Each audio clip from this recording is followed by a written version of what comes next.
मैंने इतिहास की सबसे बेकार एफ रैंक स्किल जगह ली थी। उसका नाम था रेनोवेट, जो 1 मीटर के दायरे में किसी भी निर्जीव चीज को उसकी ओरिजिनल हालत में वापस ला सकती थी। लेकिन असल में अगर किसी किताब पर रेनोवेट इस्तेमाल करो तो वह फिर भी किताब ही रहती है, और अगर किसी तौलिए पर करो तो वह फिर भी तौलिया ही रहेगा। इसी वजह से जॉम्बी अपोकलिप्स के तीसरे महीने में मेरी गर्लफ्रेंड आखिरी आधा पैकेट बिस्किट्स लेकर किसी दूसरे आदमी की कार में बैठकर चली गई, और एक बार भी पीछे मुड़कर नहीं देखा। जाने से पहले उसने मेरे पैरों के पास एक खाली इंस्टेंट नूडल्स का कप फेंक दिया, जैसे किसी कुत्ते को हड्डी फेंकते हैं, और बोली, चेरी, मुझसे नाराज मत होना, तुम्हारी स्किल बहुत ज्यादा बेकार है। तुम्हारे साथ रहूंगी तो देर सवेर मैं भूख से मर जाऊंगी।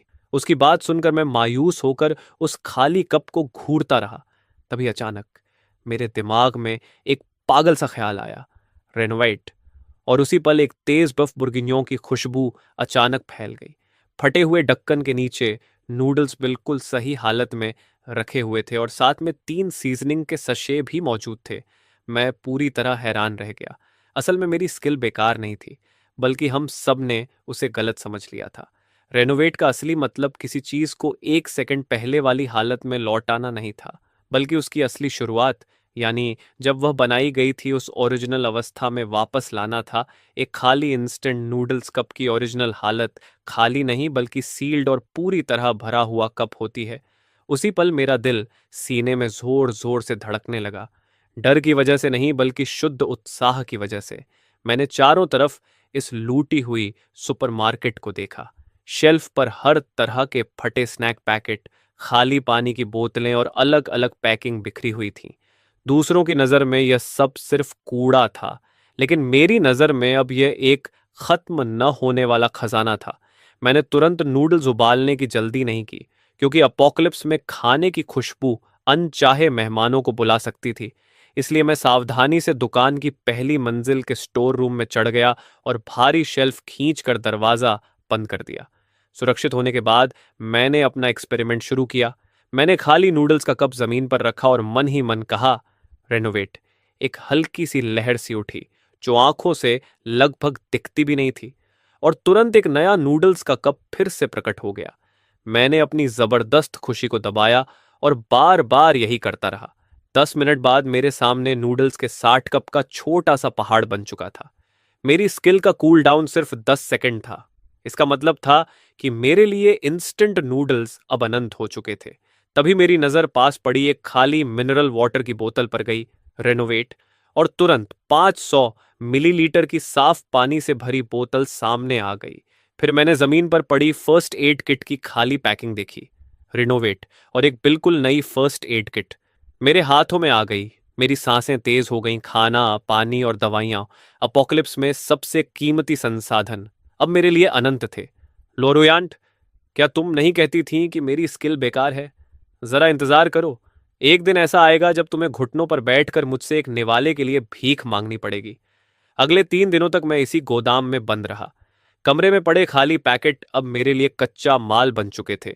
चिप्स, बिस्कुट्स, चॉकलेट, जो भी पेट भर सकता था, मैंने सबको रेनोवेट करके कई बड़े डिब्बों में भर दिया। तरह तरह के सोडा और मिनरल वाटर ने कमरे का आधा हिस्सा भर दिया, और सबसे महत्वपूर्ण बात यह थी कि मुझे दुकान में एक खाली गैस सिलेंडर और एक छोटा गैस स्टोव भी मिल गया, जिसे मैंने रेनोवेट कर लिया। अब मैं आखिरकार गरम खाना खा सकता था। मैंने गोदाम की सारी खिड़कियां बंद की और एक बर्तन में पानी उबालने रखा। 3 सीजनिंग सशे खोले और सावधानी से नूडल्स डाले। जब वह परिचित खुशबू, जो मैंने इतने समय से महसूस नहीं की थी, मेरी नाक तक पहुंची तो मैं अपने आंसू रोक नहीं पाया, और वे बहने लगे। मैं रोते हुए लालच से नूडल्स खाता रहा। अपोकलिप्स शुरू होने के बाद यह मेरा सबसे तृप्त और शांत भोजन था। पेट भरने के बाद मेरा दिमाग फिर से सोचने लगा। यहाँ छिपे रहना कोई हल नहीं था, क्योंकि देर सवेर यह सुपरमार्केट ज़ॉम्बीज़ के हमले में आ जाएगी, या दूसरे सर्वाइवर्स इसे ढूंढ लेंगे। मुझे एक सुरक्षित बेस और कुछ हथियार चाहिए थे, क्योंकि अपोकलिप्स में सिर्फ खाना और पानी होना तुम्हें उस भेड़ जैसा बना देता है जो बलि के इंतजार में हो। मैंने जितनी भी सप्लाईज उठा सकता था उन्हें 2 बड़े हाइकिंग बैकपैक्स में भर लिया, और फिर दरवाजा थोड़ा सा खोलकर बाहर की दुनिया देखी। सड़क पर कई ज़ॉम्बीज़ इधर-उधर भटक रहे थे। मैंने गहरी सांस ली और अपने हाथों में कस कर पकड़ा हुआ वह किचन नाइफ थाम लिया, जिसे मैंने इतना तेज कर लिया था कि वह रेजर ब्लेड जितना धारदार था। अब निकलने का समय था। सुपरमार्केट से बाहर निकलने की प्रक्रिया थोड़ी खतरनाक थी, लेकिन कोई बड़ी घटना नहीं हुई। मैंने दुकान के पीछे की जटिल गलियों का फायदा उठाकर ज्यादातर ज़ॉम्बीज़ से पीछा छुड़ा लिया। अगर कभी कोई अकेला ज़ॉम्बी सामने आ जाता तो मैं फ्रेशली रेनोवेट किया हुआ कोका कोला से भरा कैन पूरी ताकत से उसकी तरफ फेंक देता, और जब वह लड़खड़ाता तो किचन नाइफ से उसे खत्म कर देता। मेरा लक्ष्य शहर के पश्चिम में स्थित लैंगन रेजिडेंशियल कॉम्प्लेक्स था। यह शहर का मशहूर लग्जरी रेजिडेंशियल एरिया था, जहां पूरा सिक्योरिटी सिस्टम और ऊंची मोटी दीवारें थीं, इसलिए अपोकलिप्स के शुरुआती दौर में शायद ये कुछ समय तक टिक सकता था। और सबसे महत्वपूर्ण बात यह थी कि वहीं मेरे माता पिता का घर था। जब अपोकलिप्स शुरू हुआ तब मैं कॉलेज में था और उनसे मेरा संपर्क टूट गया था। उन्हें ढूंढना अब मेरी सबसे बड़ी ऑब्सेशन बन चुका था। लेकिन लंगन कॉम्प्लेक्स तक पहुंचने का रास्ता मेरी उम्मीद से कहीं ज्यादा कठिन निकला। शहर पूरी तरह ठप पड़ चुका था। छोड़ी हुई कारों ने हर मुख्य सड़क को बंद कर दिया था। रास्ते में मैंने अनगिनत इंसानी त्रासदियां और थोड़े से बचे खाने के लिए लोगों के बीच भयानक झगड़े देखे। उसी समय मुझे एहसास हुआ कि लोरुयंट का मुझे धोखा देना शायद इस निर्दयी दुनिया की सबसे छोटी बात थी, क्योंकि यहां इंसानियत तो बहुत पहले ही टूट चुकी थी। तीसरे दिन की रात ढलते ढलते मैं आखिरकार लंगन कॉम्प्लेक्स के पास पहुंच गया। ऊंचा लोहे का गेट मजबूती से बंद था और दीवार के ऊपर कुछ लोगों की परछाइयां दिखाई दे रही थीं जो पहरा दे रहे थे। जाहिर है यह जगह अब बचे हुए लोगों का एक मजबूत किला बन चुकी थी। मैं थोड़ी दूरी पर छिपकर काफी देर तक सब कुछ देखता रहा। इस कॉम्प्लेक्स के अंदर जाने के लिए पहले जांच से गुजरना पड़ता था, इसलिए मैंने अपना बैकपैक फिर से व्यवस्थित किया और अपनी ज्यादातर राशन को एक अच्छी तरह छिपे हुए नाले के ढक्कन के अंदर छुपा दिया। अपने पास सिर्फ 2 पानी की बोतलें और एक पैकेट बिस्कुट रखा। फिर मैं मुख्य गेट की तरफ बढ़ा और खुद को एक साधारण शरणार्थी की तरह दिखाने लगा। तभी दीवार के ऊपर से एक आवाज गूंजी, अरे वहां कौन है? मैंने तुरंत दोनों हाथ ऊपर उठा दिए और सिर उठाकर अपना धूल से भरा चेहरा दिखाया और कहा, मैं यहां का निवासी हूं। मेरा नाम लिनफन है। मैं बिल्डिंग 17 में रहता हूं। ऊपर खड़ा आदमी कुछ पल चुप रहा, जैसे वह किसी टोकी वोकी के जरिए जानकारी की पुष्टि कर रहा हो। थोड़ी देर बाद लोहे का गेट थोड़ा सा खुला और एक आदमी बाहर आया। उसके चेहरे पर शक भरा भाव था और हाथ में स्टील की पाइप थी। उसने ठुड्डी उठाकर कहा, पहचान पत्र। मैंने अपनी जेब से पहले से तैयार किया हुआ पहचान पत्र निकाला और उसकी तरफ बढ़ा दिया। उसने जल्दी से उसे देखा और फिर मुझे सिर से पांव तक घूरते हुए पूछा, तुम अकेले हो? तुम्हारी राशन कहाँ है?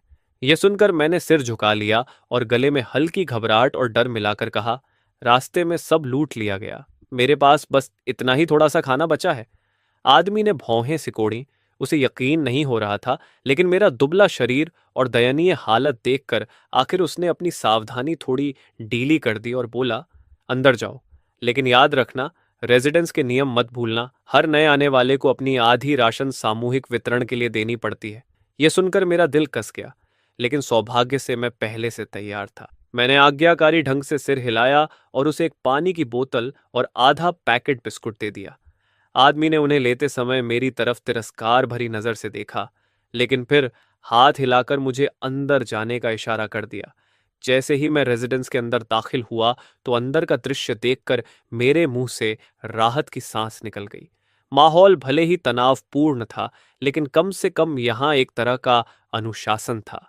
कुछ लोग गश्त कर रहे थे, कुछ लोग रक्षा दीवारों को मजबूत कर रहे थे और महिलाएं तथा बच्चे रेजिडेंस के क्लब हॉल में इकट्ठा किए गए थे।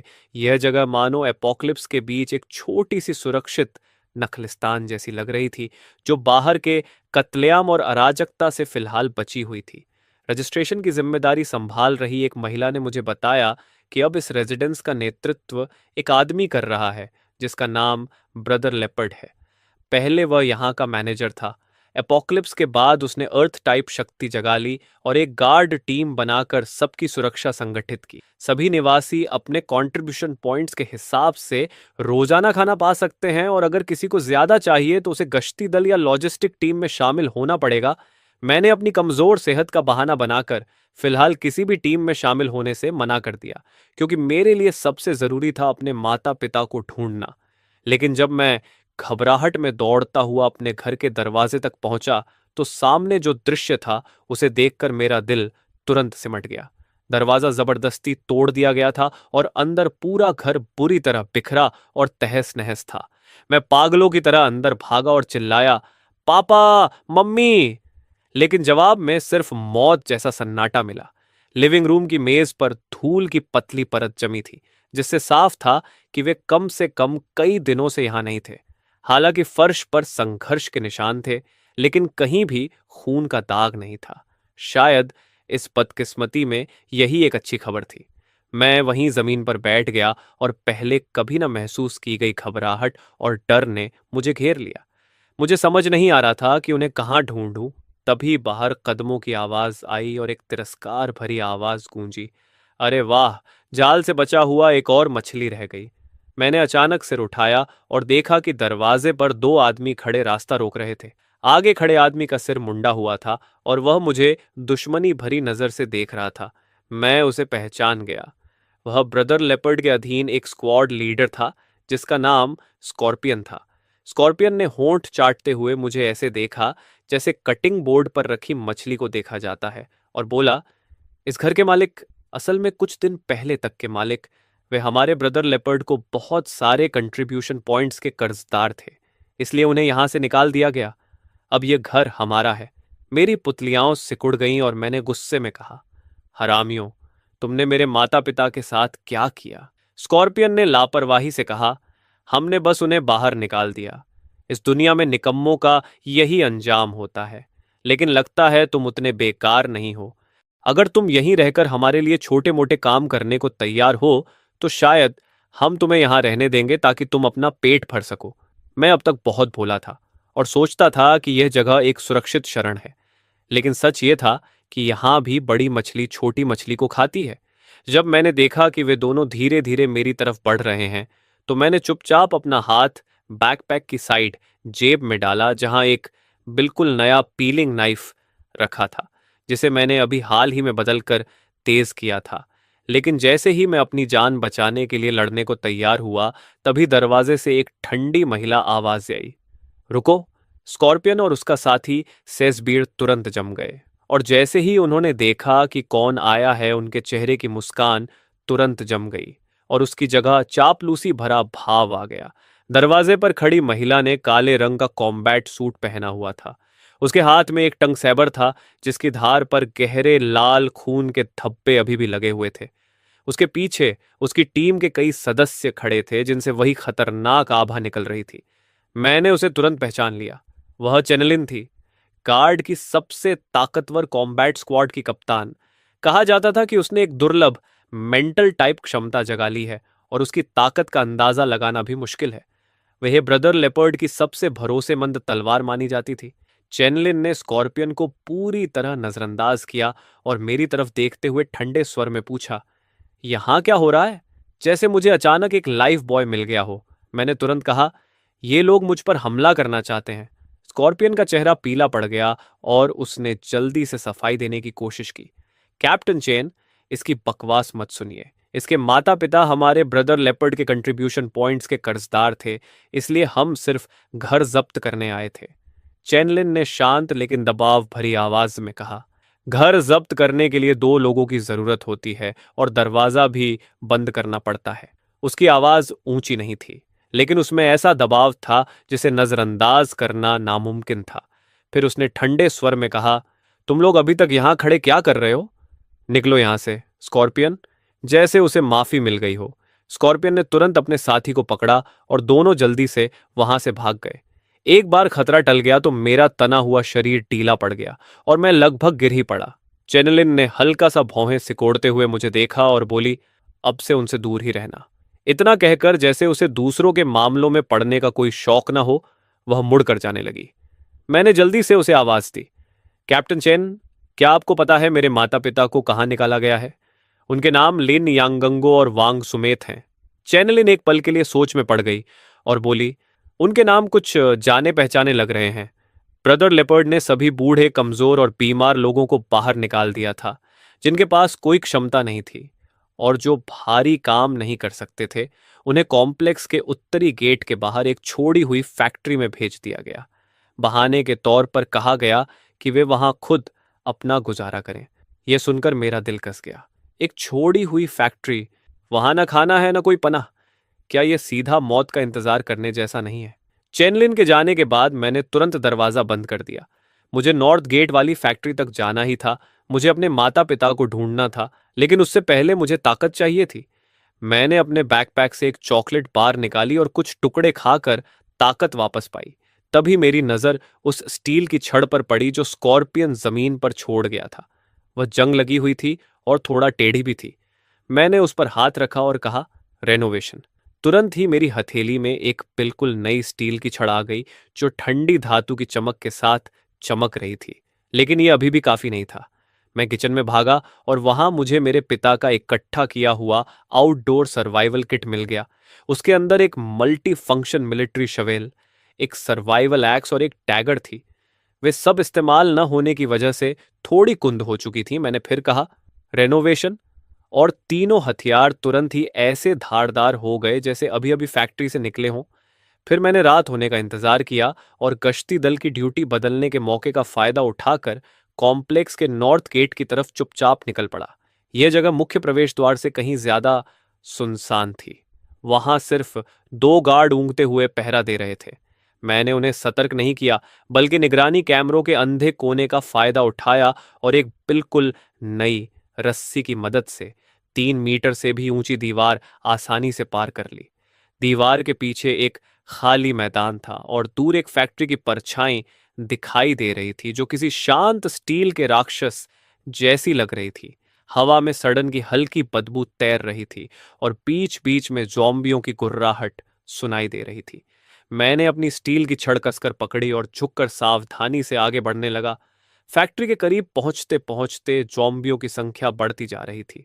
मैं एक टूटी दीवार के पीछे छिप गया और देखा कि फैक्ट्री के गेट के सामने कम से कम 1 दर्जन ज़ॉम्बी जमा थे। वे किसी आवाज से आकर्षित लग रहे थे और फैक्ट्री के लोहे के दरवाजे को पागलों की तरह पीट रहे थे। उस दरवाजे के अंदर से हल्की हल्की सिसकियां और चीखें सुनाई दे रही थीं। मेरे माता पिता वहीं अंदर थे। मेरा दिल बेचैनी से जल रहा था, लेकिन दिमाग कह रहा था कि बिना सोचे समझे हमला नहीं करना चाहिए। मैंने आसपास देखा और पाया कि फैक्ट्री के एक साइड में जमीन से करीब 4 मीटर ऊंचाई पर खिड़कियों की एक कतार थी। शायद मैं वहां से अंदर जा सकता था। योजना बनते ही मैंने तुरंत काम शुरू किया। मैंने जमीन से एक पत्थर उठाया और पूरी ताकत से दूर खड़ी एक छोड़ी हुई कार की तरफ फेंक दिया। पत्थर कार की खिड़की से टकराया और जोर की आवाज हुई। जैसा मैंने सोचा था, गेट के सामने खड़े जॉम्बी तुरंत उस आवाज की तरफ मुड़ गए और धीरे धीरे उसकी तरफ बढ़ने लगे। मौका मिलते ही मैं तीर की तरफ फैक्ट्री की दीवार की तरफ भागा। बैकपैक से रस्सी निकाली, उसके एक सिरे पर पिकैक्स बांधा और पूरी ताकत से ऊपर फेंक दिया। पिकैक्स खिड़की के किनारे मजबूती से अटक गया। मैंने गहरी सांस ली और फुर्ती से रस्सी के सहारे ऊपर चढ़ गया। जल्दी ही खिड़की से अंदर घुसकर फैक्ट्री के भीतर पहुंच गया। अंदर एक विशाल उत्पादन हॉल था जहां जंग लगी मशीनें और बिखरे हुए पुर्जे हर जगह पड़े थे। टूटी छत से चांदनी की कुछ किरणें अंदर आ रही थीं और हॉल के दूसरे सिरे से दबे दबे रोने की आवाजें और झगड़े की आवाजें सुनाई दे रही थीं। मैं सावधानी से उस आवाज की तरफ बढ़ा और परित्यक्त मशीनों से घिरे एक कोने में मैंने दर्जनों बचे हुए लोगों को देखा। उनमें से ज्यादातर बूढ़े और बच्चे थे। भीड़ में एक नजर डालते ही मैंने अपने माता पिता को पहचान लिया, जो कोने में सिमटे बैठे थे। मेरी माँ घुटनों को सीने से लगाकर चुपचाप रो रही थी और मेरे पिता उसे कसकर पकड़े हुए लगातार दिलासा दे रहे थे। मेरी आंखें तुरंत आंसुओं से भर गईं। मैंने घुटी हुई आवाज में उन्हें पुकारा। मेरी आवाज सुनते ही सब लोग चौंक कर मेरी तरफ देखने लगे और उसी पल मेरे माता पिता ने भी अचानक सिर उठाया। जैसे ही उन्होंने मुझे देखा, उनके चेहरे पर हैरानी से लेकर अपार खुशी तक का भाव आ गया। मेरी माँ चिल्लाते हुए मेरी तरफ दौड़ी और हम तीनों इस निराशाजनक अपोकलिप्स के बीच एक दूसरे से कसकर लिपट गए। इस मिलन की खुशी ने सारी डर और अनिश्चितता को कुछ देर के लिए भुला दिया, लेकिन जल्द ही एक कर्कश आवाज ने इस गर्मजोशी भरे पल को तोड़ दिया। और तू कहां से टपक पड़ा? एक चेहरे पर बड़ा सा निशान वाला आदमी आगे बढ़ा। उसके पीछे कई मजबूत नौजवान खड़े थे और साफ था कि वही उनका नेता था। उसने मेरे भरे हुए बैकपैक पर लालची नजरों से देखते हुए मुझे ऊपर से नीचे तक घूरा और बोला, बुरा नहीं लड़के, अकेले यहां तक पहुंच गया। तेरे बैग में क्या है? जरा निकाल कर दिखा। मैंने अपने माता पिता को अपने पीछे कर लिया और ठंडी नजर से उसे देखते हुए कहा, ये मेरी चीजें हैं। वह निशान वाला आदमी व्यंग्य से हंसा और बोला, तेरी चीजें? यहां किसी की कोई चीज नहीं होती, यहां सिर्फ मेरी चीजें होती हैं। अगर समझदार है तो वह बैग मुझे दे दे, वरना। उसने अपने हाथ की माचेती हवा में उठाई और धमकी बिल्कुल साफ थी। उसके पीछे खड़े गुंडे भी मुझे घेरते हुए घूर रहे थे। आसपास बैठे बूढ़े और बीमार लोग यह सब देखकर गुस्से में थे, लेकिन कोई कुछ कहने की हिम्मत नहीं कर पा रहा था और बस मुझे दया भरी नजरों से देख रहे थे। मेरे पिता ने मुझे तुरंत पीछे खींच लिया और उस निशान वाले आदमी की तरफ देखकर मुस्कुराने की कोशिश करते हुए बोले, चीफ, मेरा बेटा नासमझ है। उसके बैग में बस थोड़ा सा खाना है, हम सब आपको दे देंगे। उसे झगड़ा मत कीजिए, रात भी काफी हो चुकी है। लेकिन निशान वाला आदमी ठंडी हंसी हंसते हुए बोला, अब मुझे सिर्फ उसका बैग नहीं चाहिए, मुझे उसकी खाल भी चाहिए। और इतना कहते ही उसने हाथ बढ़ाकर मुझे पकड़ने की कोशिश की। मेरी आंखों में बर्फ जैसी ठंडी चमक उभरी और पीछे हटने की बजाय मैं आगे बढ़ गया। मेरे हाथ में पकड़ी स्टील की पाइप ने एक अजीब से कोण पर उसके कलाई पर जोरदार वार किया और साथ ही एक सूखी सी कड़क की आवाज आई। उस बलाफरा की कलाई तुरंत ही अस्वाभाविक तरीके से मुड़ गई। सब लोग हक्का बक्का रह गए। किसी को उम्मीद नहीं थी कि मेरे जैसा कमजोर दिखने वाला लड़का भी खुद का बचाव करने की हिम्मत करेगा। बलाफरा दर्द और गुस्से से मुंह बिगाड़े, पसीने में भीगा हुआ चीखा, तूने मुझे मारने की हिम्मत की, इसे पकड़ो, पकड़ो इसे पैदा होने का पछतावा करा दूंगा। बाकी गुंडे तुरंत हरकत में आए और चिल्लाते हुए मेरी तरफ झपट पड़े। मैंने बैग अपने माता पिता की बाहों में फेंक दिया और अपनी स्टील पाइप उठाकर हमले को रोकने के लिए तैयार हो गया। एक गुंडे ने मेरी तरफ लकड़ी का डंडा घुमाया। मैंने शरीर को हल्का सा झुकाकर उसे आसानी से बचा लिया और कलाई के एक तेज झटके के साथ मेरी स्टील पाइप का दूसरा सिरा सीधे उसके कमजोर हिस्से पर जा लगा। उसने दर्द से कराहते हुए एक दयनीय चीख मारी और सिकुड़कर जमीन पर गिर पड़ा। मैं कोई भी बेकार हरकत नहीं कर रहा था। हर बार सीधे जोड़ या कमजोर जगह पर पड़ रहा था। यह पूरी तरह आत्मरक्षा थी। लेकिन जिसने उन्हें सबसे ज्यादा डरा दिया वह थी मेरी अंतहीन सहन शक्ति, क्योंकि लगातार दो लोगों को गिराने के बाद भी मैं बिल्कुल नहीं थका था। बाकी गुंडे डर गए और पीछे हट गए, अब आगे बढ़ने की हिम्मत नहीं कर रहे थे। बलाफरा अपनी टूटी कलाई पकड़कर मुझे घूर रहा था। उसके चेहरे पर हैरानी और गुस्सा दोनों थे। उसने दांत भींचकर पूछा, तू आखिर है कौन? क्या तू भी कोई म्यूटेंट है? मैंने कोई जवाब नहीं दिया, बस उसे ठंडी नजरों से घूरता रहा। पिछले कई महीनों के इस अपोकैलिप्स में जो दर्द और पाप मैंने झेले थे, वे उसी पल मेरे अंदर भड़कती हुई क्रोध की आग में बदल गए। मैंने ठंडे स्वर में कहा, दफा हो जाओ, नहीं तो मर जाओगे। मेरी निर्दयता ने सबको डरा दिया। बलाफरा की आंखें बार बार बदल रही थीं। उसे उम्मीद नहीं थी कि उसे इतना खतरनाक इंसान मिलेगा। लेकिन तभी जब हम सब एक बंद गली में फंसे थे, फैक्ट्री के लोहे के दरवाजे पर अचानक जोरदार धमाका हुआ, फिर दूसरा और तीसरा। ये देखते ही भीड़ तुरंत घबरा गई। बाहर ज़ॉम्बीज़ दरवाजा तोड़ने लगे हैं। क्या हो रहा है? अचानक ज़ॉम्बीज़ इतने उग्र क्यों हो गए? डर आग की तरह फैल गया। बलाफरा ने मेरी तरफ ध्यान देना बंद कर दिया और अपने गुर्गों के साथ मिलकर शरीरों और फर्नीचर से उस टगमगाते लोहे के दरवाजे को कसकर रोकने लगा। लेकिन ज़ॉम्बीज़ बहुत ज्यादा थे और लोहे का दरवाजा लगातार हथौड़े की तरह पड़ती चोटों से बुरी तरह टेढ़ा हो गया। कुंडी चरमराने लगी, मानो किसी भी पल टूट जाएगी। निराशा का माहौल हर किसी के दिल पर छा गया।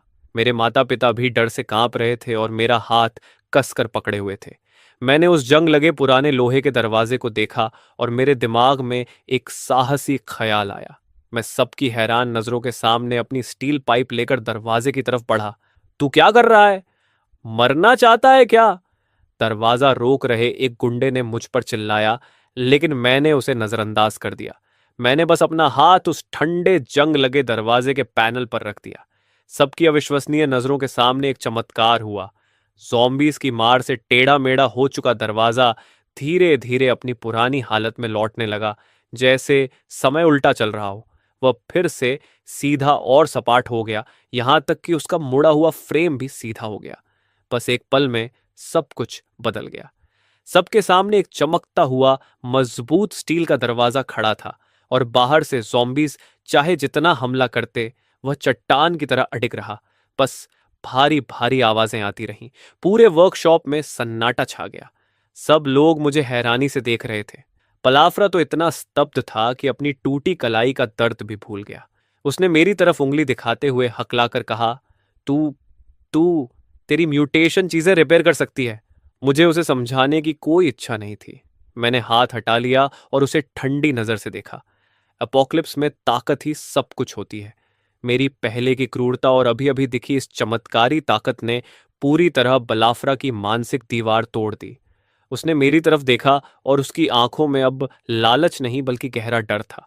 उसने झुककर कहा, सलाम बॉस। मैं अभी अंधा हो गया था। आप महान हैं, मेरी गलती माफ कर दीजिए। मैंने कुछ नहीं कहा, बस अपने माता पिता की तरफ चला गया। मेरी माँ ने मुझे जटिल भाव से देखा, जिसमें गर्व, चिंता और थोड़ा सा अजनबीपन भी था। मैंने उनका हाथ पकड़कर उन्हें भरोसा दिलाया, माँ डर मत, मैं यहां हूं। फिर मैंने उस बड़े बैग से एक सेल्फ हीटिंग मील बॉक्स, एक सॉसेज और शुद्ध पानी की बोतल निकाली और कहा, पापा मामान पहले कुछ खा लो। खाने की खुशबू फैलते ही सबकी नजरें उधर टिक गईं। न जाने कब से भूखे बचे हुए लोग मेरे माता पिता के हाथों में पकड़े खाने को लालची निगाहों से देखते हुए जोर जोर से लार निगल रहे थे, और बलाफ्रा और उसके लोग तो और भी ज्यादा। इस अपोक्लिप्स में जहां खाना सोने से भी ज्यादा कीमती था, मैं ऐसे ही ढेर सारी चीजें निकाल सकता था जैसे कुछ हुआ ही ना हो। इससे वे लोग दरवाजा ठीक होने से भी ज्यादा चौंक गए। सब कुछ संभालने के बाद मैंने फिर कराकोरतादा की तरफ देखा और शांत आवाज में कहा, अब से यहां का नेता मैं हूं। मेरी आवाज तेज नहीं थी, लेकिन सबके कानों तक साफ पहुंच गई। काराकोरटाडा का चेहरा आखिर सख्त हो गया। फिर उसने सिर झुका दिया और हार मान ली। फैक्ट्री बेस पर कब्जा करना मेरी उम्मीद से भी आसान निकला।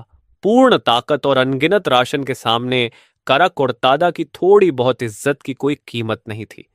अपोक्लिप्स में इज्जत किस काम की? आदमी भी एक संसाधन ही होता है। मैंने उन्हें पहरा देने और आसपास सफाई करने का काम दे दिया, जबकि मैं खुद खाने और लॉजिस्टिक्स संभालने लगा। हर दिन मैं खुद को एक कमरे में बंद कर लेता, ये कहकर कि मैं राशन की गिनती कर रहा हूं, लेकिन असल में मैं पागलों की तरह खाना और तरह तरह की जरूरी चीजें जनरेट कर रहा था।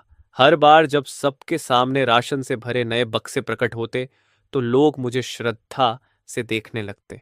सबको लगा कि मेरे पास एक स्पेशल म्यूटेशन है, जिसके अंदर बहुत बड़ा स्टोरेज है और ढेर सारा खाना रखा है।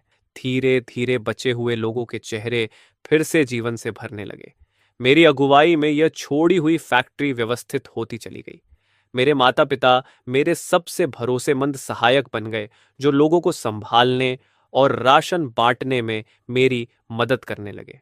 दूसरों की नजरों में उन्हें फिर से अपनी इज्जत और अपनी कीमत मिल गई थी, और उनका मानसिक हाल भी हर दिन बेहतर होता जा रहा था। सब कुछ सही दिशा में आगे बढ़ रहा था, लेकिन एक बात अब भी मेरे अंदर कांटे की तरह चुभ रही थी। वह निकम्मा बेरोजगार आदमी जो लैंडलोवन इलाके में खुद को फ्रियर बाव कहलवाता था, उसी ने मेरे माता पिता जैसे बेबस बूढ़े लोगों को बाहर निकाल दिया था, ताकि वे खुद ही किसी तरह जिंदा रहें, और जल्दी या देर से मुझे उससे हिसाब बराबर करना ही था। इसके अलावा लान का इलाका मजबूत दीवारों और बेहतर रहने की जगह वाला था, जो इस टूटी फूटी फैक्ट्री से कहीं बेहतर था। मैं अपने माता पिता और मेरे साथ चलने वाले लोगों को एक ज्यादा सुरक्षित घर देना चाहता था। अब समय आ गया था कि मैं वापस जाकर उस फ्रेयर बाव से ठीक से बात करूं। एक हफ्ते बाद मैं पूरी तरह तैयार था। मैंने अपनी रिजनरेशन म्यूटेशन का इस्तेमाल करके कई छोड़ी हुई इलेक्ट्रिक गाड़ियों को ठीक कर दिया जिन्हें मैंने ढूंढा था। उनकी बैटरी ऐसे फुल चार्ज कर दी जैसे वे अभी अभी फैक्ट्री से निकली हों। मैंने दर्जनों प्रोटेक्टिव सूट्स, हेलमेट्स और स्टील टो बूट्स भी फिर से बिल्कुल नए जैसे बना दिए। हथियारों के मामले में स्टील की रॉड और कुल्हाड़ियों के अलावा मैंने फैक्ट्री की स्टील रॉड्स को तेज करवाकर कई मजबूत भाले भी बनवा लिए। जहां तक बलाफ्रा और उसके खास आदमियों की बात थी, वे अब पूरी तरह मेरे वफादार बन चुके थे। मैंने उन्हें भरपूर खाना और गर्म कपड़े दिए थे, जो इस भयानक अपोकलिप्स में आसमान से गिरी नेमत जैसा था। मैंने सबसे ताकतवर और मजबूत 20 लोगों को चुना, जिनमें बलाफ्रा भी शामिल था। निकलने से पहले मैंने पूरी तरह सुसज्जित टीम को देखा और उन्हें प्रेरित करने के लिए बस एक सीधी बात कही। इस बार हम वहां भीख मांगने नहीं जा रहे, हम अपना हक वापस लेने जा रहे हैं। लैंड लोन इलाके की दीवारें मजबूत हैं और घर आरामदायक हैं। हम वहीं सच में सुरक्षित घर बनाएंगे। जो भी मेरे साथ आने को तैयार है, गाड़ियों में बैठ जाए। किसी ने भी हिचकिचाहट नहीं दिखाई। मेरी चमत्कारी ताकतें देखने के बाद वे लगभग आंख बंद करके मुझ पर भरोसा करते थे। 20 लोगों का हमारा काफिला शानदार तरीके से लैंडलोन की ओर बढ़ चला। जब हम लैंडलोन इलाके के उत्तरी दरवाजे पर पहुंचे तो दीवार पर खड़े गार्डों ने हमें तुरंत देख लिया। हमारी टीम को एक एलीट यूनिट की तरह सुसज्जित देखकर वे हैरान रह गए। ये बलाफरा तो निकाला गया था, ये वापस क्यों आ गया? अब जो बलाफरा मेरा वफादार बन चुका था, उसने सीना तानकर जोर से जवाब दिया, हम फ्रेयर बाओ से कोऑपरेशन की बात करने आए हैं। गार्ड ने उसकी बात सुनकर व्यंग्य से हंसी उड़ाई। कून ऑपरेशन? सिर्फ तुम लोग? मैं गाड़ी से उतरा, आगे बढ़ा और सामान्य स्वर में कहा, जाकर फ्रियर बाओ से कहो कि वह लड़का वापस आ गया है। गार्ड मुझे नहीं जानता था, लेकिन मुझे सबके बीच केंद्र में देखकर उसे समझ आ गया कि मैं कोई महत्वपूर्ण व्यक्ति हूं। उसने थोड़ी देर सोचा और फिर अपने वॉकी टॉकी से ऊपर खबर दे दी। जल्द ही उत्तरी गेट खुल गया और फ्रेयर बाओ लोगों के एक समूह के साथ बाहर आया। उनमें स्क्वाड चेनलिन की पूर्व कप्तान चेनलिन भी थी। फ्रेयर बाओ 40 के आसपास का मोटा आदमी था, जिसकी आंखों में चालाकी और घमंड साफ दिखता था। हमारी टीम को और खासकर हमारे नए उपकरण और ऊंचे मनोबल को देखकर उसकी आंखों में हैरानी और लालच की चमक उभरी। वह हंसते हुए बोला, मैं सोच रहा था ये कौन हो सकता है, तो निकला छोटा लिनफन। कई दिनों से नहीं मिले, बताओ जवान लिन, कहाँ से इतनी दौलत कमा लाए? मैंने शांत स्वर में कहा, फ्रेयर बाओ, सीधे लोग घुमा फिराकर बात नहीं करते। मैं चाहता हूं कि मेरे आदमी लैंड लोवन इलाके में बसें। लेकिन फ्रारे बाओ जोर से हंस पड़ा, जैसे उसने कोई बहुत अच्छा मजाक सुन लिया हो। छोटे लिन, लगता है तुम अभी भी सपने में हो। लान का इलाका मैंने जीता है। किस हक से तुम चाहते हो कि तुम्हारे लोग यहां रहें? मैंने कहा, सिर्फ इसके आधार पर। मैंने उंगलियां चटकाई और मेरे पीछे खड़े बलाफरा ने एक बक्सा लाकर खोला। उसके अंदर पूरी तरह सीलबंद कंप्रेस्ड बिस्किट्स भरे थे। ये देखते ही फ्रेयर बाओ की हंसी तुरंत रुक गई। उसके पीछे खड़े गार्ड भी हैरान होकर सांस रोके देखने लगे। हालांकि लैंडे लोवन की रक्षा अच्छी थी, लेकिन वहां बहुत ज्यादा लोग थे, खपत बहुत ज्यादा थी और खाना हमेशा बेहद कम पड़ता था। उनकी रोज की राशन बस काले ब्रेड का एक टुकड़ा होता था। फ्रेयर बाओ ने घूरते हुए पूछा, इतना खाना तू कहां से लाया?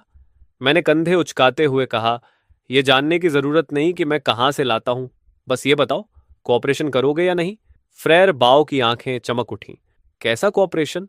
मैंने कहा, बहुत आसान। मेरा समूह यहां बसता है, हम खाने का एक हिस्सा देंगे, तुम लोग परिसर की सुरक्षा संभालो और हम इस जगह को मिलकर चलाएंगे। ये सुनते ही फ्रेयर बाओ का चेहरा काला पड़ गया। लड़के, तुम्हारी औकात से ज्यादा ख्वाहिशें हैं। मैं एक बेस का नेता हूं, मैं किसी अनजान लड़के के साथ बराबरी पर कैसे साझेदारी करूं? मैंने शांत स्वर में कहा, यही मेरी शर्त है। अगर तुम नहीं मानते तो हम जबरदस्ती अंदर आएंगे। फ्रेयर बाओ जोर से हंसा, जबरदस्ती? सिर्फ तुम्हारे 20 आदमी? उसी समय चेनलिन के पीछे खड़ी स्क्वाड आयरीन एक साथ एक कदम आगे बढ़ी और तुरंत एक खतरनाक ऑरा फैल गया। स्क्वाड आयरीन इस पूरे लैंग कॉम्प्लेक्स की एलीट ताकत थी। उसके हर सदस्य के पास विशेष शक्ति थी और सैकड़ों लड़ाइयों का अनुभव था। मेरे आदमी तुरंत सतर्क हो गए, लेकिन मैं अकेला था जो बिल्कुल शांत खड़ा रहा। मैंने चेनलिन की तरफ देखा, वही महिला जिसने पहले मेरी मदद की थी। वह भी मुझे गौर से देख रही थी। उसकी आंखों में विश्लेषण और हैरानी दोनों थे। मैंने कहा, कैप्टन चेन, क्या आपको भी लगता है कि हम अंदर नहीं जा पाएंगे? चैनलिन कुछ पल चुप रही, फिर बोली, मिस्टर चेन, आपकी ताकत वाकई डरावनी है, लेकिन लैंग कॉम्प्लेक्स में सैकड़ों गार्ड हैं। जबरदस्ती अंदर घुसना आपके हित में नहीं होगा। ये एक तरह की भलाई भरी चेतावनी थी। फ्रियरबाओ घमंड से हंस पड़ा। सुना तुमने? इतना लालची मत बनो। अपना सारा खाना मुझे दे दो। शायद मैं तुम्हें और तुम्हारे माता पिता को यहां आम निवासी की तरह रहने दूं। जहां तक तुम्हारे आदमियों का सवाल है, वे वापस वहीं जाएं जहां से आए हैं। मतलब साफ था, मेरी सारी राशन लूट लो और मेरे लोगों को भगा दो। क्या शानदार योजना है। मैं हल्का सा मुस्कुराया। लगता है बात पूरी हो गई। फिर मैंने धीरे धीरे अपना दाहिना हाथ उठाया और उनके पीछे खड़ी कॉम्प्लेक्स की सबसे ऊंची रेजिडेंशियल बिल्डिंग की ओर इशारा किया। मैं उनकी तरफ देखते हुए साफ साफ हर शब्द बोलता गया। मैं तुम्हें आखिरी मौका देता हूं, मुझे अंदर आने दो, नहीं तो मैं इस इमारत को गायब कर दूंगा। मेरी बात के बाद कुछ पल का अजीब सन्नाटा छा गया। फिर अचानक जोरदार ठहाके गूंज उठे। फ्रेयर बाओ तो हंसते हंसते आंखों में आंसू तक ले आया। चेनलिन ने यह सुना और बोली, यह तो इस साल की सबसे मजेदार जोक है। लेकिन चेनलिन हंस नहीं रही थी। वह बस मुझे गंभीर चेहरे से घूर रही थी। उसे महसूस हो गया था कि मैं मजाक नहीं कर रहा। और सच भी यही था, मैं मजाक नहीं कर रहा था। मैंने अपनी मुस्कान मिटा दी और उलटी गिनती शुरू कर दी। फ्रेयर बाओ के चेहरे की मुस्कान जम गई। सबकी हंसी अचानक रुक गई। वे एक दूसरे को देखने लगे, जैसे उन्हें महसूस हो गया हो कि कुछ गड़बड़ है। वह 30 मंजिला इमारत लंग कॉम्प्लेक्स का प्रतीक थी, उसकी पहचान थी। और वहीं ज्यादातर गार्ड्स के परिवार रहते थे। जब मेरी गिनती 1 पर पहुंची तो फ्रेयर बाओ आखिर चिल्लाया, यह ब्लफ कर रहा है, इसे पकड़ लो। लेकिन तब तक बहुत देर हो चुकी थी। जैसे ही मेरी गिनती खत्म हुई, मैंने अपनी एबिलिटी एक्टिवेट कर दी।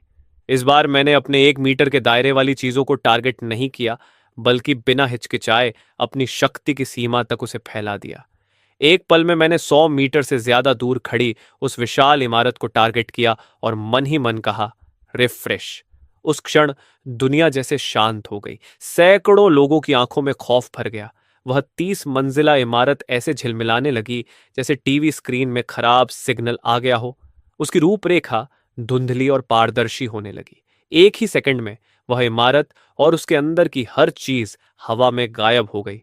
उसकी जगह सिर्फ खाली नींव बची थी, जैसे वह कभी थी ही नहीं। सबके चेहरे जड़ हो गए। हर कोई स्तब्ध था, उलझन में था और एक अजीब डर से जकड़ गया था। फ्रेयर बाओ के आदमी पूरी तरह टूट गए। उन्होंने अपने हथियार फेंक दिए, रोते चिल्लाते चारों तरफ भागने लगे, जैसे किसी महाविनाश से बचना चाहते हों। खुद फ्रेयर बाओ भी जमीन पर गिर पड़ा। उसका चेहरा सफेद पड़ गया था, होंठ कांप रहे थे और वह एक शब्द भी नहीं बोल पा रहा था। जिस 200 लोगों की पर्सनल गार्ड पर उसे इतना घमंड था, वह एक पल में बिखर गई थी। जहां तक चेनलिन और उसके पीछे खड़ी स्क्वाड आयरीन की बात थी, वे गिरे तो नहीं, लेकिन उनके चेहरों पर साफ झटका और डर दिखाई दे रहा था। चेनलिन के हाथ में पकड़ी तलवार हल्के से कांप रही थी। उसने मुझे अब बिल्कुल अलग नजर से देखा। अब वह नजर किसी सक्षम सर्वाइवर को देखने वाली नहीं थी, बल्कि जैसे कोई इंसानों के बीच चल रहे देवता को देख रहा हो। मैंने धीरे धीरे अपना हाथ नीचे किया और जमीन पर पड़े फ्रेयर बाओ की ओर बढ़ा, जो अब एक फटे कपड़े की तरह पड़ा था। उसने ऊपर देखा और मुझे ऐसे घूरा जैसे मैं कोई राक्षस हूं। वह पत्ते की तरह कांप रहा था। मैंने शांत आवाज में कहा, अब मैं अपने आदमियों को अंदर ला सकता हूं, है ना फ्रेयर बाओ? उसने तुरंत जोर जोर से सिर हिलाया और रेंगते हुए रास्ते से हट गया। मैंने उसे अनदेखा किया, मुड़ा और पीछे खड़े बलाफ्रा और बाकी लोगों से कहा, अंदर चलो।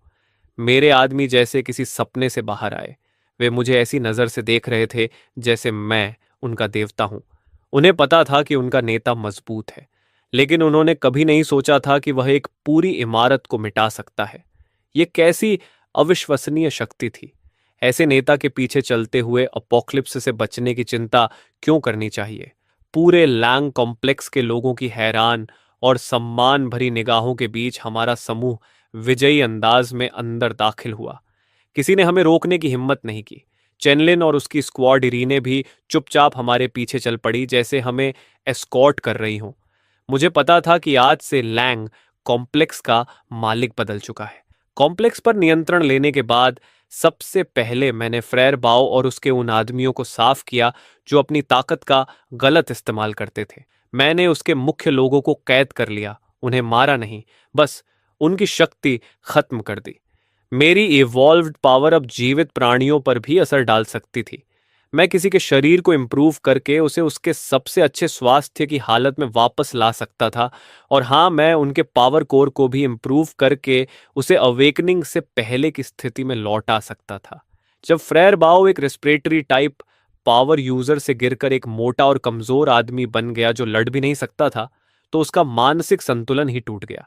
जहां तक चेनलिन और उसकी स्क्वाड आयरीन का सवाल था, मैंने उन्हें अपने साथ मिला लिया क्योंकि वे असली योद्धा थे जिनमें अभी भी इंसानियत बाकी थी, और अपोकलिप्स में ऐसी ताकत बहुत दुर्लभ थी।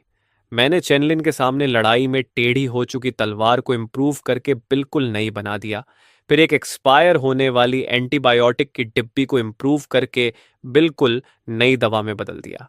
चैनलिन ने यह सब देखा और आखिर समझ गई कि मेरी शक्ति न तो स्पेशल एबिलिटी है और न ही साधारण रिपेयर एबिलिटी, बल्कि लगभग एक ऐसी एब्सोल्यूट पावर है जिसे वह समझ नहीं सकती। वह काफी देर चुप रही और फिर आखिर उसने मेरे सामने सिर झुका दिया। आज से स्क्वाड आयरीन आपके आदेश मानेगी। स्क्वाड आयरीन को अपने अधीन करने के बाद मैंने सच में लैंग कॉम्प्लेक्स पर पूरा नियंत्रण हासिल कर लिया। मैंने नए नियम बनाए, चाहे किसी के पास पावर हो या नहीं, काम करेगा तभी खाना मिलेगा। मैंने अपनी अनंत सप्लाईज का इस्तेमाल करके जल्दी ही लोगों का दिल जीत लिया और कॉम्प्लेक्स के अंदर की सारी गड़बड़ियां साफ कर दी। मेरी अगुवाई में लैंग कॉम्प्लेक्स फिर से जी उठने लगा। मेरे माता पिता मुझे गर्व और खुशी से देखते थे। उन्होंने कभी मुझसे नहीं पूछा कि मेरी शक्ति असल में क्या है, उन्हें बस इतना पता था कि उनका बेटा अब बड़ा हो चुका है और सबका सहारा बन गया है। जब बेस पूरी तरह स्थिर हो गया तो मैंने एक और गहरी बात सोचना शुरू किया। मेरी शक्ति की असली सीमा क्या है? अगर मैं इंस्टेंट नूडल्स को इम्प्रूव कर सकता हूं, अगर मैं एक पूरी इमारत को इम्प्रूव कर सकता हूं, तो क्या मैं किसी जीवित इंसान को भी इम्प्रूव कर सकता हूं? मैंने एक गार्ड को ढूंढा जिसे लड़ाई के दौरान ज़ॉम्बी ने खरोंच दिया था और वह धीरे धीरे म्यूटेट हो रहा था। सबको यकीन था कि वह अब नहीं बचेगा। मैंने सबको कमरे से बाहर भेज दिया, दरवाजा बंद किया और अपना हाथ उसके माथे पर रखा। एक हल्की सफेद रोशनी उसके शरीर को ढकने लगी। उसकी दर्द भरी चीखें धीरे धीरे शांत हो गईं और उसकी म्यूटेशन मेरी आंखों के सामने गायब होने लगी। मैंने देखा कि उसके घाव मिट रहे हैं और मेरे दिल में एक जबरदस्त भावना उमड़ पड़ी। मैं सफल हो गया था। मैंने उसके शरीर को इन्फेक्शन से पहले की हालत में लौटा दिया था। इसका मतलब था कि ज़ॉम्बी वायरस अब मेरे लिए कोई लाइलाज बीमारी नहीं रहा। इस खोज से मुझे एक इमारत को इम्प्रूव करने से भी ज्यादा खुशी मिली। अगर मैं ज़ॉम्बी वायरस को ठीक कर सकता हूं, तो क्या इसका मतलब ये नहीं कि मैं और ज्यादा लोगों को बचा सकता हूं, या शायद अपोकलिप्स को ही खत्म कर सकता हूं? उसी पल मेरे दिल के अंदर एक बहुत बड़ा और भव्य प्लान चुपचाप आकार लेने लगा। लेकिन उससे पहले मुझे एक निजी हिसाब चुकाना था।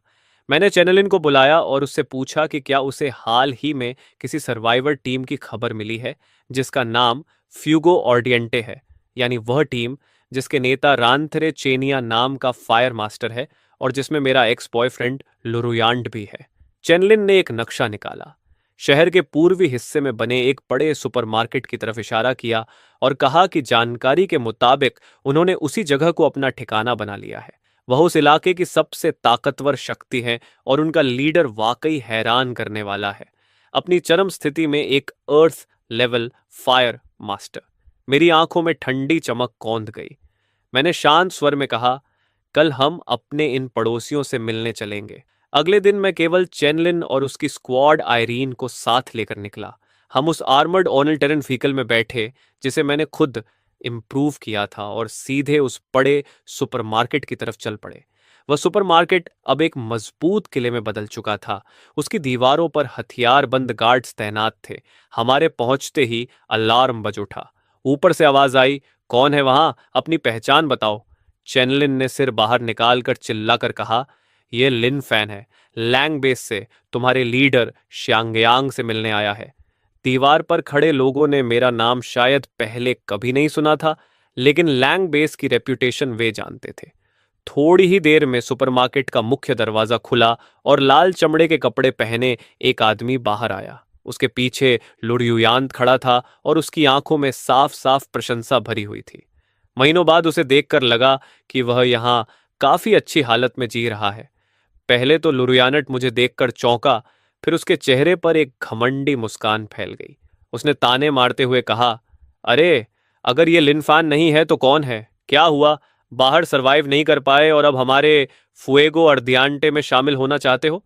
शायद वह अभी भी मुझे वही बेकार आदमी समझ रही थी जिसे उसकी प्रोटेक्शन की जरूरत होती थी। शांगयांग ने भी मुझे ऊपर से नीचे तक देखा, खासकर तब जब उसने मेरे पीछे खड़ी चेनलिन और स्क्वाड आयरीन को देखा। उसकी आंखों में एक पल को सतर्कता चमकी, लेकिन उससे ज्यादा तिरस्कार था। वह बोला, लैंगबेस, कभी नाम नहीं सुना। हम यहां निकम्मों को नहीं रखते।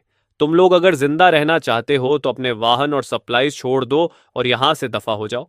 उसकी आंखों में बेहिसाब घमंड था, क्योंकि अपनी अर्थ रैंक फायर कंट्रोल एबिलिटी के कारण उसे किसी से डर नहीं था। लुरुयान भी दूसरे की ताकत का फायदा उठाकर घमंड में बोली, सुना ना लिन फैन, पुराने दिनों की खातिर कह रही हूं, जिद मत करो। अब तो तुम चेनियन के जूते पॉलिश करने के भी लायक नहीं रहे। मैंने उसकी उस छोटी चालाक मुस्कान को देखा जो अपने हालात पर खुश थी और अचानक हंस पड़ा। मैंने कहा, लुरुयानट, तुम्हें वह खाली इंस्टेंट नूडल्स का कप याद है जो तुमने मेरे चेहरे पर फेंका था? वह एकदम चौंक गई, समझ ही नहीं पाई कि मैं अचानक उस बात का जिक्र क्यों कर रहा हूं। उसने झुंझलाकर कहा, क्या? कौन सा नूडल्स कप? मुझे कुछ याद नहीं। जल्दी निकलो यहां से, तुम्हें देखना भी परेशान करता है। मेरी मुस्कान गायब हो गई और मेरी नजरें बर्फ जैसी ठंडी हो गईं। मैंने धीमे स्वर में कहा, तुम्हें याद ना हो, लेकिन मुझे सब साफ साफ याद है और आज मैं तुम्हें वही खिलाने आया हूं। लुरुयानट को यह किसी मजाक जैसा लगा। वह उंगली दिखाकर जोर से हंस पड़ी। लिन फैन, तुम सच में पागल हो गए हो? मुझे नूडल्स का कब खिलाओगे और क्या करोगे? श्यांगयांग ने भी हाथ बांधकर ठंडी हंसी के साथ कहा, बड़े घमंडी बन रहे हो लड़के। लगता है अगर तुम्हें अच्छी तरह सबक ना सिखाया तो तुम्हें मौत का मतलब ही नहीं पता चलेगा।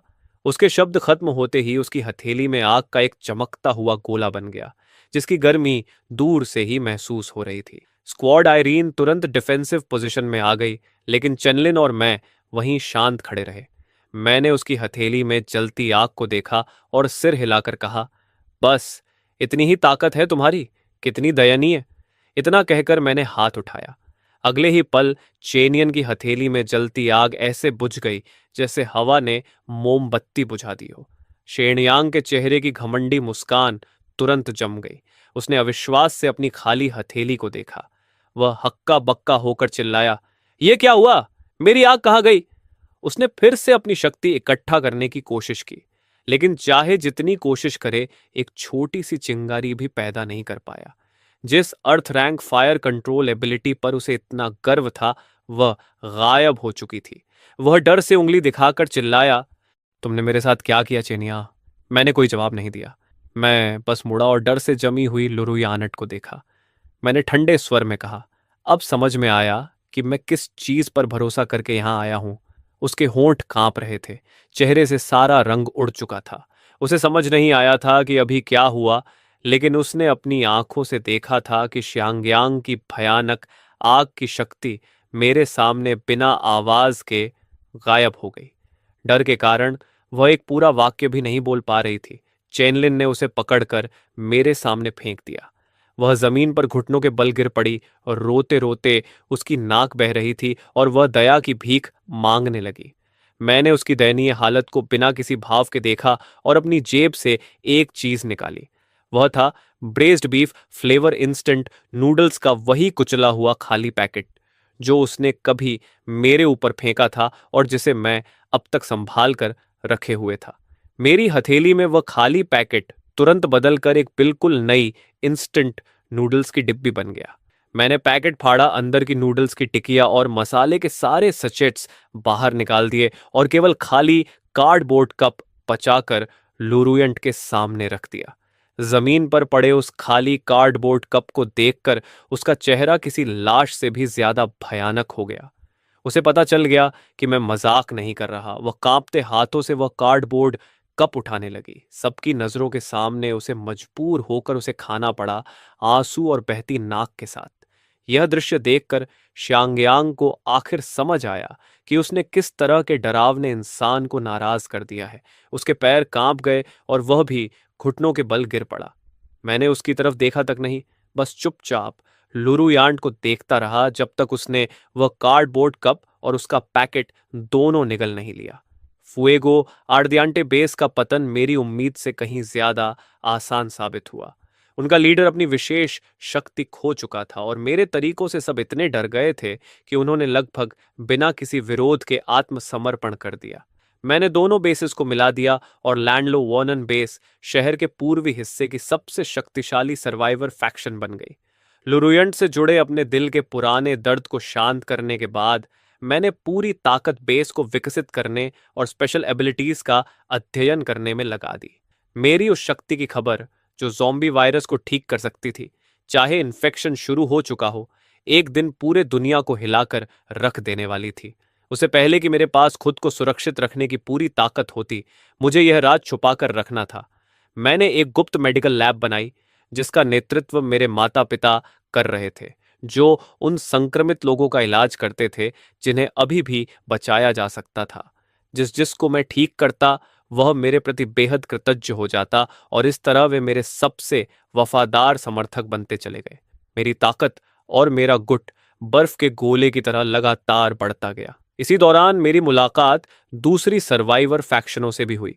जो दोस्त थे, उन्हें मैंने खाना और मदद दी, और जो दुश्मन थे, उन पर मैंने जरा भी रहम नहीं किया। धीरे धीरे इनवन का नाम एक किंवदंती बन गया। कुछ लोग कहते थे कि मैं दुनिया को बचाने वाला देवता हूं, तो कुछ कहते थे कि मैं दुनिया को नष्ट करने वाला दानव हूं। लेकिन चाहे वे कुछ भी कहते, एक सच्चाई से कोई इनकार नहीं कर सकता था। मैं इस पोस्ट एपोकैलिप्टिक दुनिया के शिखर पर पहुंच चुका था। प्रलय के 5वें साल तक लोवन की बेस फैलकर एक विशाल शहर बन चुकी थी, जिसमें 1 लाख लोग रहते थे। हमारे पास बेहतरीन रक्षा प्रणाली थी, आत्मनिर्भर खेती थी और एक ऐसा समाज था जहां व्यवस्था फिर से स्थापित हो चुकी थी। यहां लोगों के चेहरों पर मुस्कान वापस लौट आई थी, और मैं इस शहर का निर्माता और रक्षक देवता होने के बावजूद बहुत कम सार्वजनिक रूप से दिखाई देता था। ज्यादातर समय मैं शहर के केंद्र में सबसे ऊंची मीनार पर खड़ा होकर उस शहर को देखता रहता जिसे मैंने अपने हाथों से बनाया था। मेरी विशेष शक्ति भी अब बहुत आगे बढ़ चुकी थी। अब मुझे किसी चीज को पुनर्स्थापित करने के लिए उसे छूने की भी जरूरत नहीं थी। बस मेरी दृष्टि के क्षेत्र में आना काफी था। मैं बंजर जमीन को फिर से उपजाऊ बना सकता था, दूषित पानी को शुद्ध कर सकता था। मेरा सामर्थ्य धीरे धीरे एक सच्चे देवता जैसा होता जा रहा था। शेनलिंग, जो अब सिटी ऑफ होप की मुख्य कमांडर बन चुकी थी, मेरे पीछे खड़ी होकर मुझे रिपोर्ट दे रही थी। सिटी लॉर्ड, पश्चिम की तरफ जॉम्बियों की भीड़ तेजी से करीब आ रही है, और उनका नेता एक एस क्लास म्यूटेंट जॉम्बी है जिसकी बुद्धि हमने पहले कभी नहीं देखी। एस क्लास जॉम्बी इस प्रलय की सबसे खतरनाक श्रेणी थे, जिनके पास पूरी एक शहर को मिटा देने की शक्ति होती थी। यह सुनकर मेरी नजर दूर तक गई और मैंने जॉम्बियों की उस काली लहर को देखा जो सब कुछ कुचलती चली आ रही थी। उस लहर के बीचों बीच सफेद हड्डियों के सिंहासन पर बैठा एक जॉम्बी था, जैसे कोई सम्राट हो। उसने भी मानो मेरी नजर महसूस कर ली और उसकी लाल आंखें हवा में मेरी आंखों से टकराईं। एक भयानक मानसिक दबाव हजारों मील पार करता हुआ मुझ पर आ गिरा। शेनलिंग के मुंह से एक कराह निकल गई और उसका चेहरा तुरंत पीला पड़ गया, लेकिन मैंने बस हाथ हिलाया और वह दबाव तुरंत खत्म हो गया। मैंने पूछा, क्या सब तैयार है? शेनलिंग ने गहरी सांस ली और दृढ़ नजर से बोली, सिटी ऑफ होप आपके साथ जिएगी और आपके साथ मरेगी। मैं मुस्कुराया और सिर हिलाया, नहीं, हम नहीं मरेंगे। फिर मैं उसकी तरफ मुड़ा और इस शहर के हर निवासी को देखा। अब समय आ गया है कि इस प्रलय का अंत हो। मैं अकेला शहर से बाहर निकला और उस दीवार पर जा खड़ा हुआ जो जॉम्बियों की उस अंतहीन भीड़ का सामना कर रही थी, जो मानो आकाश और धरती को निगल जाना चाहती थी। शहर के 1 लाख लोग विशाल स्क्रीन के जरिए मुझे देख रहे थे। वे तनाव में थे, डरे हुए थे, लेकिन सबसे बढ़कर उनमें विश्वास था। एस क्लास जॉम्बी की दहाड़ इतनी भयावह थी कि वह इंसानी आत्मा को भी तोड़ सकती थी। उसने पूरी ज़ॉम्बी सेना को पूर्ण आक्रमण का आदेश दे दिया। मैंने धीरे-धीरे अपने हाथ उठाए, जैसे पूरे संसार को थाम लेना चाहता हूं। सभी को लगा कि मैं कोई विनाशकारी हमला करने वाला हूं जो दुनिया को तबाह कर देगा, लेकिन वे गलत थे। मेरे चेहरे पर हत्या की कोई मंशा नहीं थी, सिर्फ करुणा की चमक थी। मेरी विशेष शक्ति विनाश के लिए नहीं, पुनर्जन्म के लिए थी। मैंने आंखें बंद की और बिना किसी रोक टोक के अपनी सारी शक्ति मुक्त कर दी। वह किसी एक जॉम्बी या किसी एक जगह को निशाना नहीं बना रही थी, बल्कि इस पूरे संसार को जो घावों और बीमारी से सड़ चुका था। उसी क्षण समय जैसे थम गया। एक विशाल और कोमल प्रकाश, जिसका वर्णन शब्दों में नहीं किया जा सकता, मेरे शरीर से निकलकर पूरी दुनिया में फैल गया। जहां जहां वह रोशनी पहुंची, वहां उग्र जॉम्बी अचानक रुक गए। उनके सड़ते हुए शरीर ठीक होने लगे और उनकी धुंधली आंखों में फिर से स्पष्टता लौट आई। उनकी आंखों की हिंसा और खून की प्यास की जगह अब भ्रम और मानवता ने ले ली। वह प्रकाश जमीन पर भी फैल गया और सूखी धरती से फिर से हरी घास उगने लगी। काले भयावह बादल छौट गए और एक साफ नीला आसमान दिखाई देने लगा, जैसा बहुत समय से किसी ने नहीं देखा था। सफेद हड्डियों के सिंहासन पर बैठा एस क्लास जॉम्बी भयभीत होकर अपने बदलते शरीर को देख रहा था। उसने विरोध करने की कोशिश की, लेकिन वह उस शक्ति को रोक नहीं सका जो दुनिया के मूल नियमों से निकली थी। अंत में वह भी फिर से इंसान बन गया और अपनी ही हथेलियों को अविश्वास से देखने लगा। पूरी दुनिया का पुनर्जन्म हो चुका था। जो भी लोग वायरस से संक्रमित थे, वे सब सामान्य हो गए। प्रलय से तबाह हो चुकी सारी धरती फिर से जीवन से भर गई। ऐसा लगा जैसे 5 साल तक चला वह दुस्वप्न सिर्फ एक भ्रम था। सिटी ऑफ होप पूरी तरह खामोश हो गई। हर कोई स्क्रीन के जरिए इस चमत्कार को अविश्वास से देख रहा था। पता नहीं कितना समय बीता, फिर अचानक एक व्यक्ति खुशी से रो पड़ा, फिर दूसरा, फिर तीसरा, और देखते देखते पूरी शहर में गूंजती हुई खुशियों की आवाज उठने लगी, जो नए जन्म में संसार में गूंजती चली गई। वे सब मेरा नाम पुकार रहे थे। मैं दीवार पर खड़ा ताजी हवा को महसूस कर रहा था। जब मैंने सिर घुमाया तो मैंने शेनलिंग को देखा, अपने माता पिता को देखा और अनगिनत खुश चेहरे देखे जो उम्मीद से भरे थे। मैं मुस्कुराया। मेरे सामने रखा इंस्टेंट नूडल्स का कटोरा अब अनंत बार भर सकता था।